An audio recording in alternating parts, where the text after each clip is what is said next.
I'm standing outside the town hall of Leighton, Alabama. And what makes the town of Leighton, Alabama so historical? Well, you're about to find out. So, Leighton developed at the intersection of the Byler Road in 1819 and the Tuscumbia-Cortland Stage Road in 1820, where Jeffers Gregg Tavern served the needs of travelers as early as 1810. Leighton was named for William Lee, the first merchant and postmaster in 1824. LaGrange College was established 4 miles southwest in 1830. The railroad from Tuscumbia to Decatur was completed in 1834, and much cotton was shipped over it. A Masonic Hall Union Church was erected in 1837. After the Battle of Town Creek, fought 4 miles east, April 28, 1863, Union troops burned stores, homes, and the college.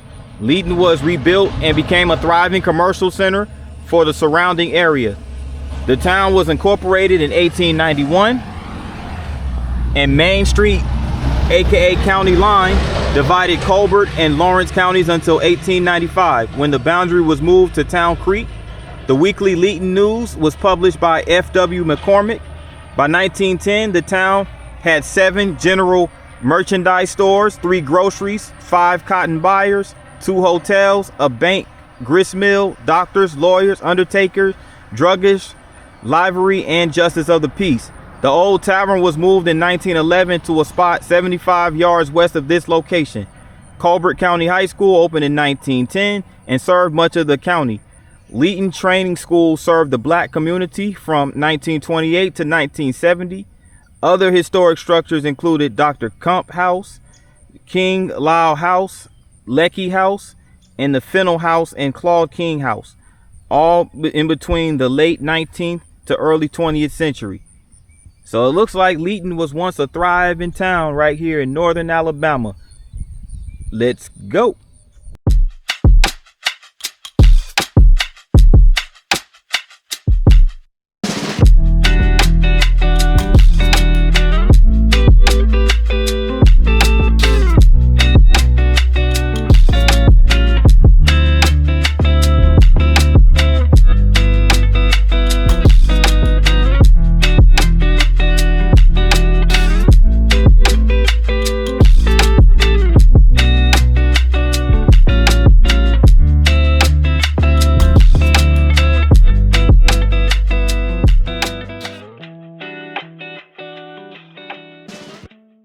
Good morning, this is P9 with another vlog, and I am here in the town of Leighton, Alabama, and I'm going to walk around and give you a walking tour of Leighton, Alabama, and we're going to uncover a lot of cool history. So let's check it out. So here I am at the corner of College Street and County Road 48 here in Leighton. Right over here is the Leighton Baptist Church, and right across from it is the post office. So there goes the town post office right there. Now Leighton, Alabama is a town located in Colbert County.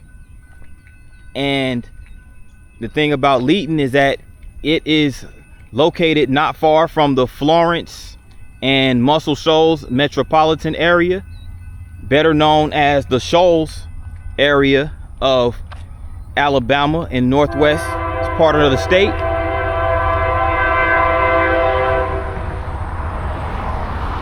So it just so happened at the time of this video that there's a train coming right here at the track.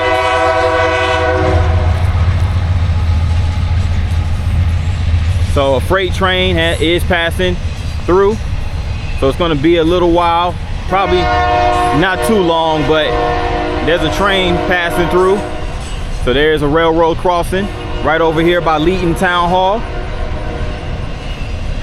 So while we wait for that train to clear over there, shout out to the freight train. Let's go over here and get some history of Alabama's historic Byler Road. And this is known as Alabama's first road. Here is a collection of images that shows a collection of markers and sites that are located off of this main road. There's even a marker right here that goes into detail about Byler's old turnpike. Here are a bunch of sites that are located on this route. So it runs pretty far down. It runs all the way down to Tuscaloosa, it looks like.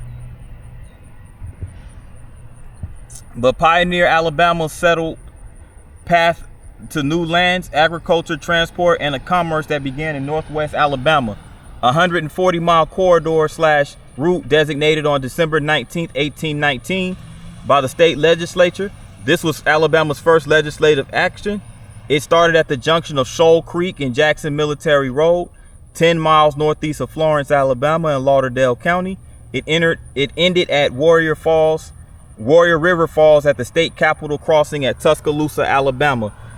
So just slightly north of Florence, all the way down to Tuscaloosa is where this route ends. So there goes Tuscaloosa right here. And Leighton is one of the stops right over here. This is where we are. The Jeffries Crossroad, Decatur, Tuscumbia stage line. So back then they were traveling via stagecoach. As you can see right here, this is a stagecoach. And where Byler Road started was at Shoals Creek and Jackson Military Road, all the way up here. So it runs through a slew of cities and towns throughout northern Alabama. Natural Bridge is another stop, Haleyville. And in the beginning, the Byler Road was not surveyed. It was built along an ancient Indian road during the Archaic period around 7,000 years ago, and later called the Cherokee Creek or Cherokee Trail. Evidence indicates that woodland bison may have created the trail as a migration path between prairie grasslands of the mid-Alabama, Mississippi region to the natural salt licks in Tennessee and Kentucky. So there was a treaty called the Creek Treaty of Fort Jackson that was signed in 1814. And that's when a settlement came into the form of 22 million acres federally owned. And this area was widely settled in a land rush using rivers, roads, and trails to access the new lands. So settlers bought the land after 1818 for inexpensive prices, set it at the land offices in Huntsville, Alabama and Nashville, Tennessee. And you know, here's are all the road visionaries. Andrew Jackson's army returning from the Battle of New Orleans. They were trying to find a shortcut through northwest Alabama, and Byler Road was one of the routes. Now, it was intended to connect Jackson Military Road in Lauderdale County to direct settler traffic from Nashville and points east into Alabama. And here's all the individuals of the the Byler Road. John Wells Pruitt, Jacob Pruitt, the captain. John Byler, the namesake, who was the captain of the 3rd Western Tennessee Mounted Infantry, and William Russell, Major Chief of Staff and Road Overseer. And the land costed at that time for highly valued cotton land $50 to $150 per acre, and marginal land $2 per acre, and average cotton land $20 per acre. Average and highly valued cotton lands were auctioned off to the highest bidder, and marginal lands were simply nominated by the buyer and usually purchased with 10% down, and the remainder of the cost was paid in 4 annual payments. But man, I wish land was that cheap now. 50 to 100. I mean, I know back then 50 to $150 was a lot of money, but just imagine if it was still like that today. That's some really cheap land in today's time. And they even have a picture of University of Alabama back in 1850. So you could literally get to Tuscaloosa via this road. So this is the Byler Road, Alabama's first road, right here in Leighton, Alabama. So now we're going to make our way into the core of Leighton, downtown, across these railroad tracks momentarily. Now here is Leighton Storm Shelter. Now this is an important landmark right here in Leighton, because back in the early 2000s, Leighton, along with much of northern Alabama, was the site of several tornadoes including one that hit the town in May 8th, 2008. It was an F2 tornado, and this was actually caught on camera. There was a bunch of cars that were flipped over and a bunch of buildings being damaged. So that F2 tornado did cause quite a bit of damage right here in Leighton and throughout other parts of North Alabama. As I cross the railroad track,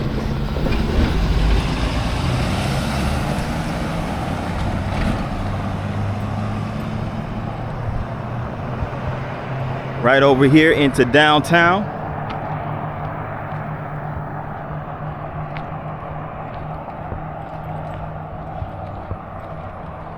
Now down this street, there's a F&D soul food and barbecue spot. And right over here on Main Street, you have this building, which one of them used to be a hardware store. It's called Felton Hardware. Historical building right over here. And keep in mind, back in the day, Leighton was basically one of these thriving towns, musical towns and whatnot, as we're going to find out shortly. But I just wanted to take a look at this. They have a couple of old school vehicles for sale right here. They have this old school Buick convertible. And they also have this Cadillac right here. I like this color. This is really nice. This is really nice. This definitely caught my eyes right here. So I wonder if this is a car lot or a towing and recovery spot. They have a few vehicles over here for sale. Just thought I pointed that out. But yeah, here we go over here. Now Leighton also had a history when it pertains to music.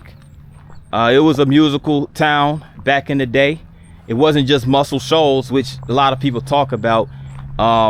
You know, you also had Leighton being in such close proximity to Muscle Shoals famed studio. There's musicians that hail from this small town. And this mural right here, courtesy of the North Alabama Murals, a program of the Alabama Mountain Lakes Tourist Association. And you also have Missy Miles. I think the mural artist was Missy Miles. May 30th, 2023. So it looks like this mural has only been up for 2 years, which is pretty cool.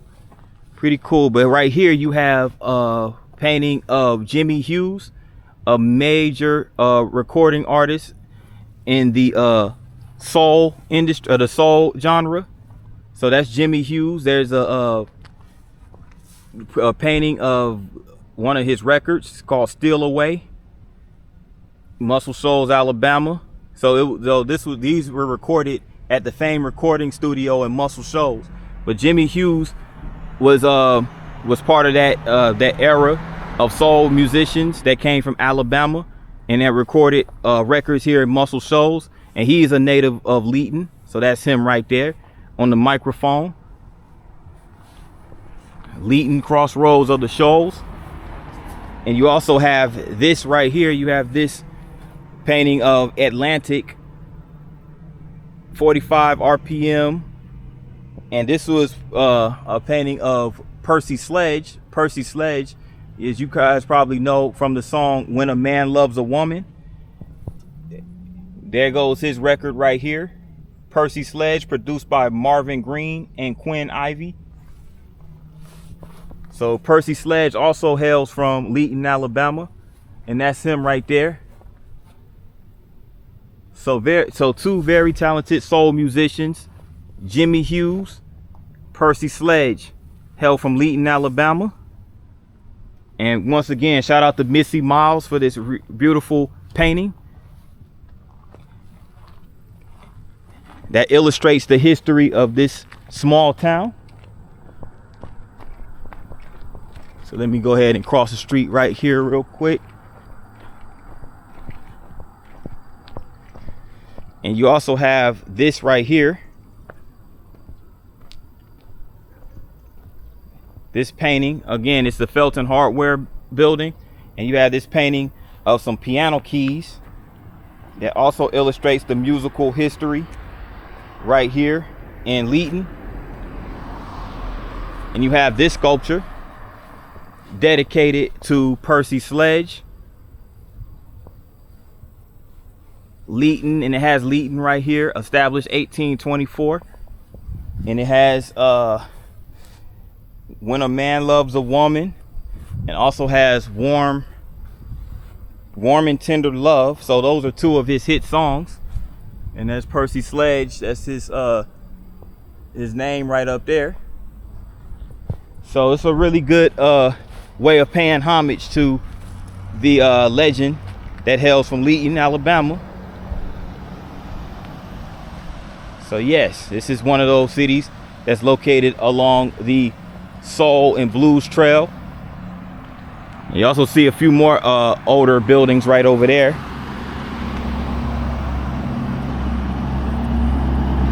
And this sculpture, the glass bottle sculpture, Dr. Pepper, Coca-Cola bottles, you name it, sit right here.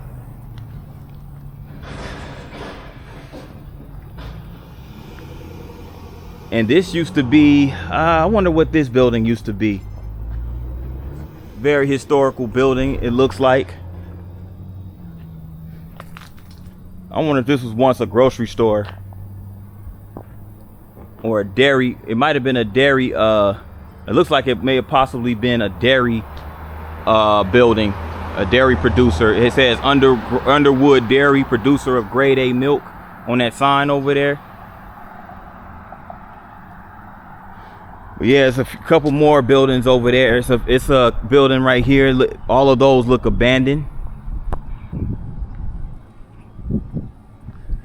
But most likely one of those buildings were more than likely like an apartment building or something to that effect. But one of those buildings looks like it has a bunch of vines on the side of it. Bunch of growth of vines, kudzu right here on the side of it.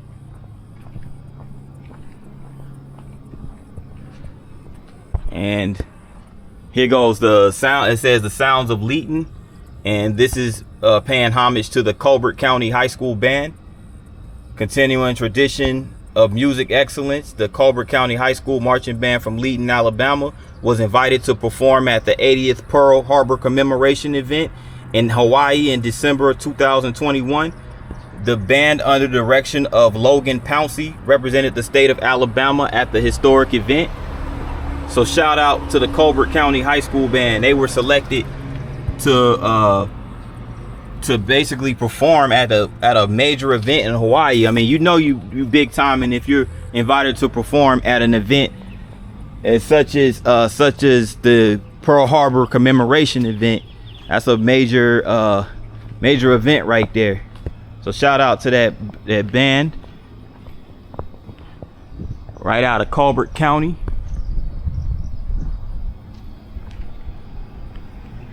And this building right here used to be a pharmacy.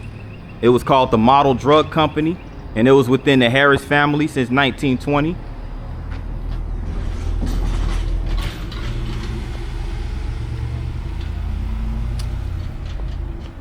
And Bob Carl Bailey Memorial Drive, aka First Street. So this is First Street down this way.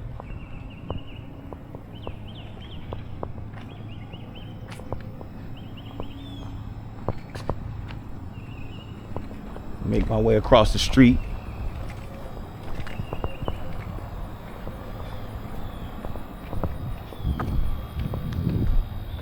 Now this over here is called the Flower Box. So I think this is a flower shop or something to that effect.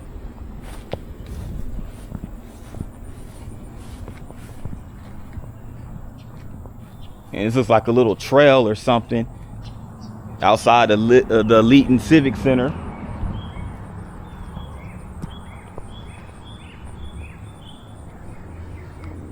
It's called Inspiration Park. The area over here is called Inspiration Park, but this is outside the Leighton Civic Center.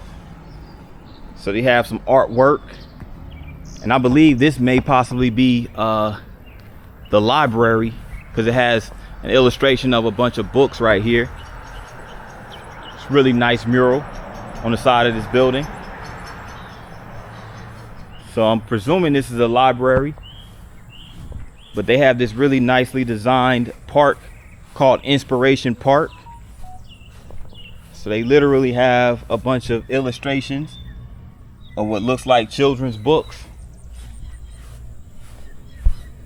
This is the water that wakes the seeds, that wake the worms squirm, that stir the soil in Jackie's garden. When there is just enough water and warmth, the seed will grow.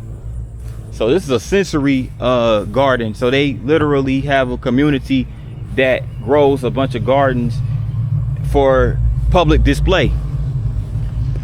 So Inspiration Park, a partnership with the Friends of Leighton Library and the Alabama Cooperative Extension System, Town of Leighton Parks and Recreation. So it was a partnership basically to make this happen. So this is really cool. This is really cool.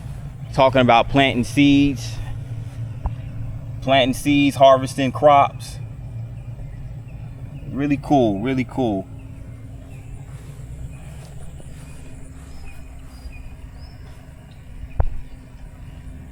Very peaceful over here, very nice and quiet.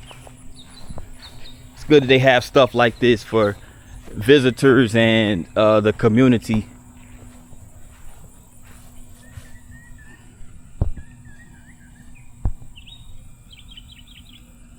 It's really cool. There goes some more plants over here, some more parts of the garden. They have this little wooden bridge right here.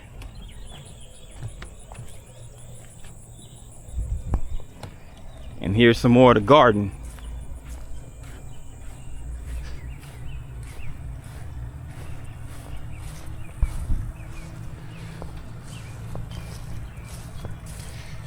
It's a really nice place to relax and take in all the artwork. And they have illustrations of all the months of the year. Here you see November, December. You got the pumpkins representing the fall. You have the snowman representing December and January. During the winter time, you have February. You got the Valentine's Day thing right there. October, you got the bats and the ghosts for October. March, you have what looks like a hot air balloon. April with the umbrella, the rain, and you know, April showers bring May flowers. And you have June, which is basically the start of the summer. You have July, they got the fireworks representing July the 4th, which is the summer. August, they have the notebook, pencil, ruler, books represent back to school. September, you got the football and the football field representing September being the start of football season. So yeah, October, November, December. Yeah, that's really dope. That's really nice. Really dope. And then you have some information. You have some informational stuff over here talking about the soil cycle. Everything in Jackie's garden begins and ends with soil. That's because good soil is one of the most important parts of any garden, forest, farm, or field. Without soil, plants can't grow. Without plants, animals can't eat. And without plants and animals, there'd be no soil. So it's all a cycle.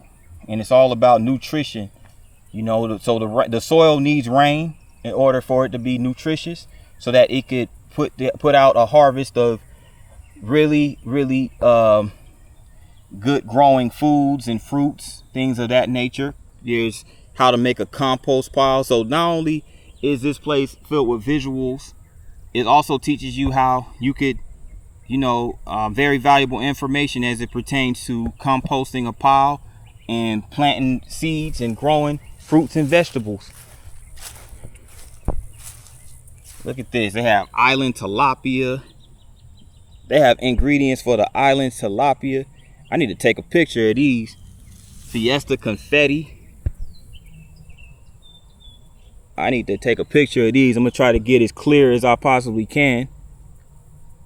It's good that they put this stuff out for the public to obtain, you know. Fruits storing for the best flavor. Veggies storing for the best flavor. It's really nice. Really nice. Color of our world. Hey, that's why I tell people, come check out these smaller cities and towns, because you never know what type of really cool things you're going to see. Well, the camera cut off while I was in Inspo Park, but I'm pretty sure you guys get the idea. So I'm back over here on Main Street, and right across the street they have what's called the Red Crust Hookah Lounge. I don't know if it's still functional or not, but they do have a hookah lounge right over here. So I was incorrect. That right over there is not the library. It's actually called the Flower Box, where they sell flowers. This is the actual library right here, Leighton Public Library. And right next to it, they have what's called the Leighton Give and Receive, which is a food pantry and more. So you could literally take what you need, leave what you are able. So yeah, they have a food pantry that's open actually on Thursdays from 12 p.m. to 3 p.m. So another community oriented endeavor that the city of Leighton does. So that's what's up. Not only do they have an inspo park and gardening tips and everything like that, recipes, they also have a food pantry. So they're very community oriented right here in Leighton. And here is the public library, a free Wi-Fi zone, free books, courtesy of compliments of Leighton Public Library. They got the nice colored rocking chairs out front. It's really nice, really nice. So they definitely in the fall spirit. How you doing, man? Hello. Yeah.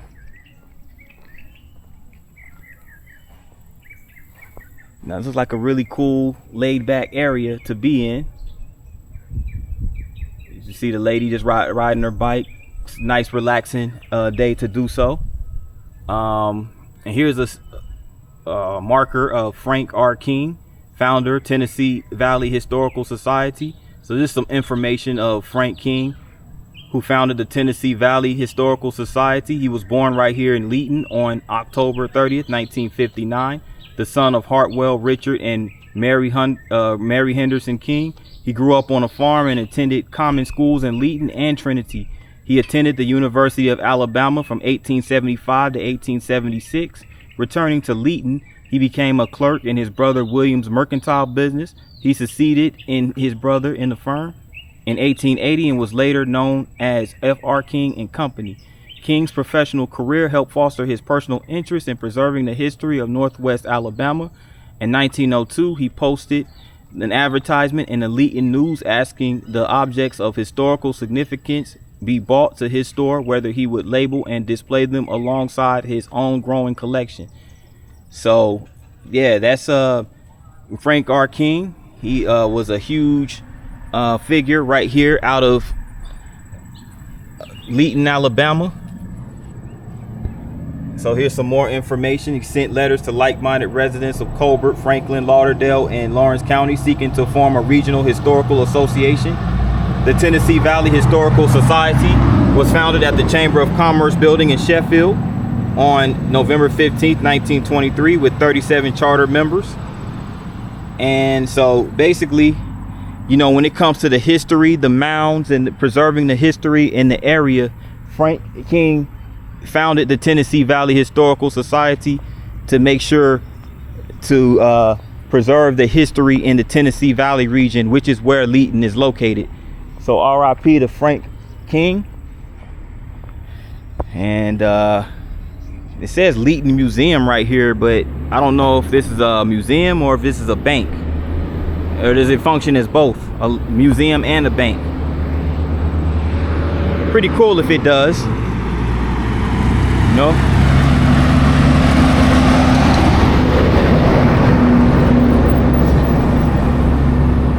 And here comes the community Dollar General.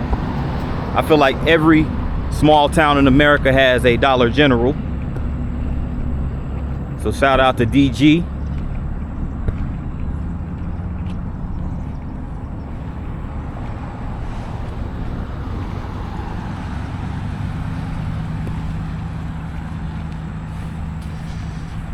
And it'll be one more stop here in downtown Leighton.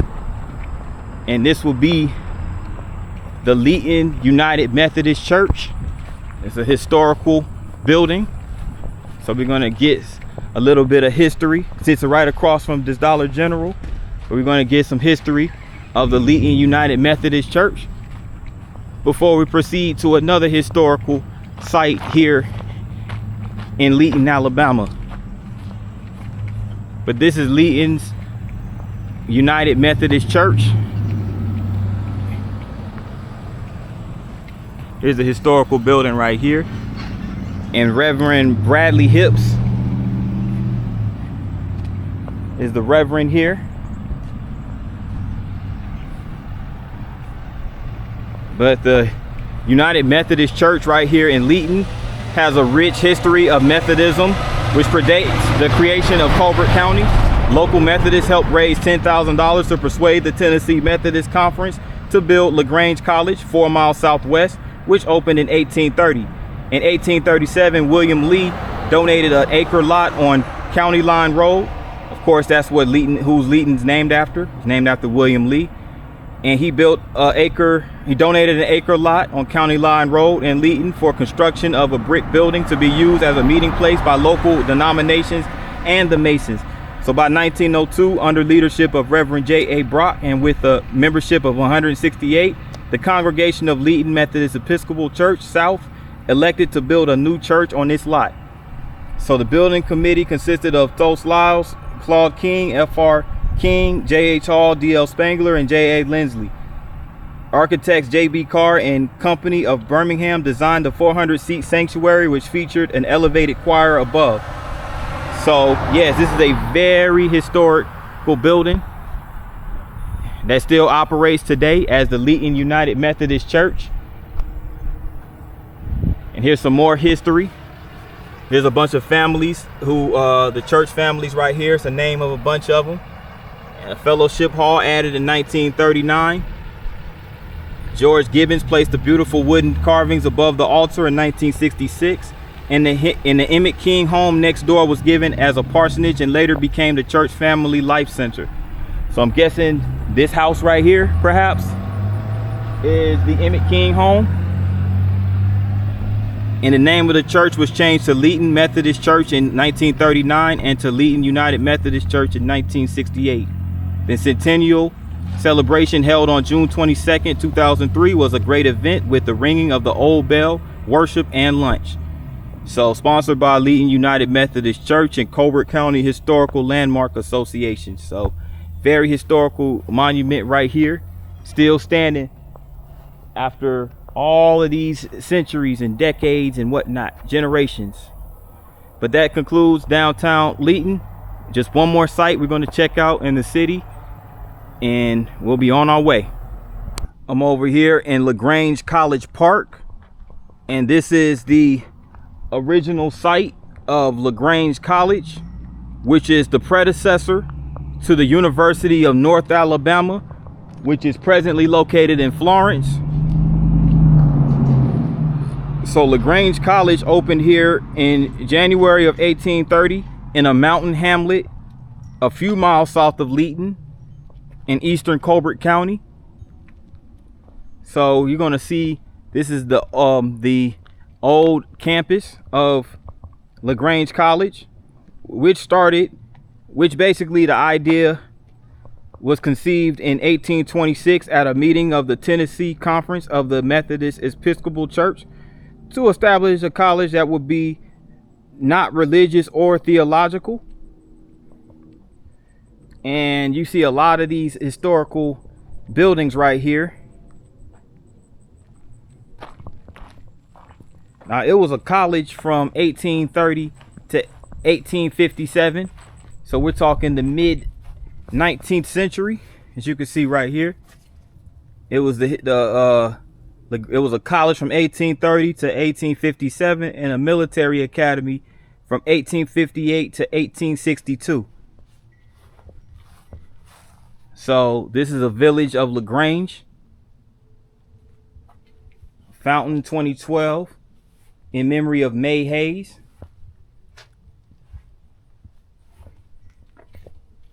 So this is a bunch of historic relics that are left over right over here. This table belonged to Charles Tate, a senator from Georgia. That's Charles Tate right there. He introduced a bill in the state of Alabama to become a state back in 1817. And he was appointed Alabama's first federal judge after moving to Camden, Alabama. So Alabama actually became a state in 1819. So yeah, this is pretty cool. They even have this little brochure right here that you could take.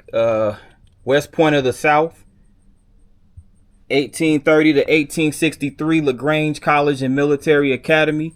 So they say this the West Point of the South because West Point is actually in New York. West Point, New York, where the I believe it's the Army Academy is located. So this is just old, mid 19th century campus right here. So they have a lot of wooden log buildings. Looks like they sold lumber out of this building. A bunch of lumber and logs.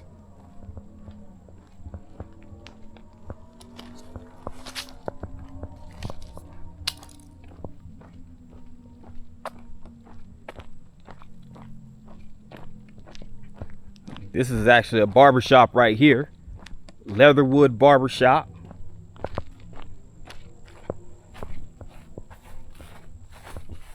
As you can see, this is a barbershop. 10 cents for a shave. Haircuts 25 cents. Shoe sign was 10 cents. A bath was 25 cents. And no spitting on the floor. Wow. A 25-cent haircut, but hey, 25 cents back in the 1800s was a lot of money. And this is called the Bonner House. This was built in 1880. It's a log cabin.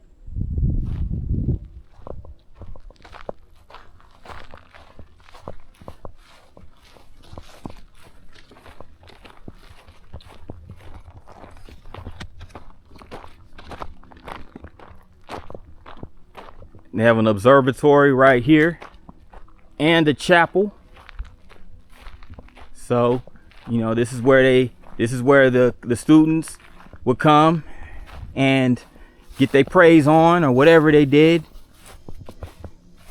Well, whatever they referred to it as back then. But in this brochure I just got, people, it gives a lot of history pertaining to LaGrange College in its early days. The enrollment of this college actually peaked in 1845, and Dr. Richard Rivers became president in 1854 when the college faced serious financial problems. So, in response to offer of better support, Rivers moved to the much bigger city of Florence, Alabama in 1855, and throughout the course of its 25-year history between 1830 and 1855, LaGrange College graduated over 150 graduates. So this college has a lot of, success and history. But again, when they were faced with financial problems, they moved over to Florence and became the University of North Alabama. And they've been there ever since. Now, after LaGrange College moved to Florence in 1855, a group of LaGrange citizens organized the college in the vacant buildings under the old name. Reverend Felix Johnson was elected president to increase the patronage. A military feature was introduced in 1857, and Major J.W. Robertson became superintendent, and classes were suspended while a third major building was erected for the cadets. So they basically used the same buildings that were left by LaGrange College and just established a military college.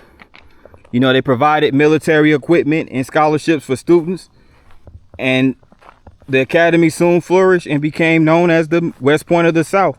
In 1860, the name was officially changed to LaGrange Military Academy. And by 1861, the enrollment was almost 200 cadets. And this brings us to this stone right here. This is the site of LaGrange College, chartered in 1830 by Act of Legislature of Alabama, an institution of high order for men, attended chiefly by students from the southern states. The college was burned April 28, 1863 by federal cavalry commanded by Colonel Florence M. Corrin under General Granville Dodge. So yes, this original site was burned during the Civil War, 1863, which was not long, only a couple years after the military academy was established. And this particular stone was established in April 1950 by an act of legislature of Alabama in 1945.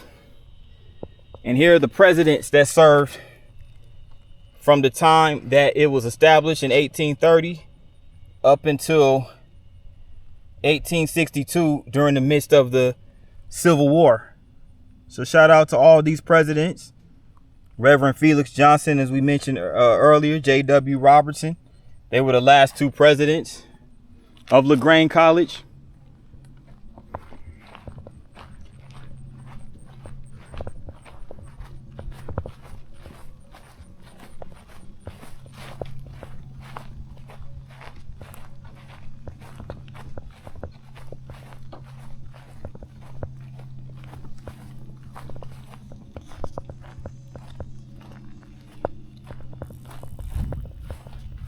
Just want to come over here and get this.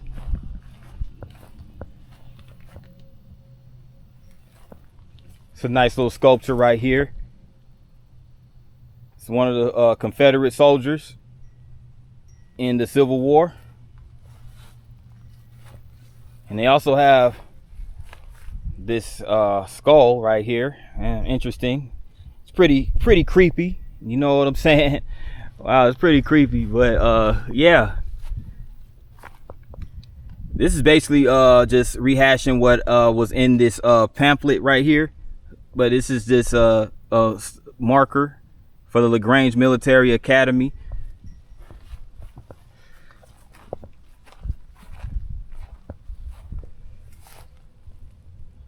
And I can't really read that, but it's just more information as it pertains to LaGrange Academy.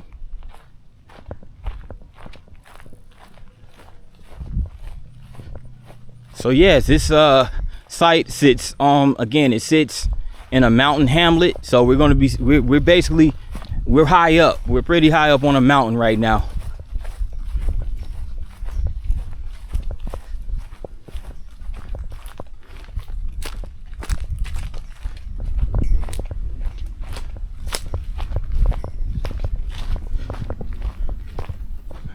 Feel a little breeze too, a little slight breeze, feels pretty good.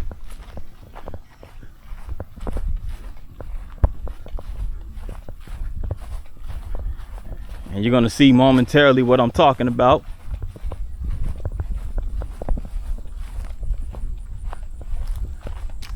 Yeah, look how high up we are, people. Look at all this elevation right here in Colbert County, Leighton, Alabama. This looks like a pretty relaxing park. A lot of history, that's for sure. And that brings us to the conclusion of this Leighton, Alabama vlog.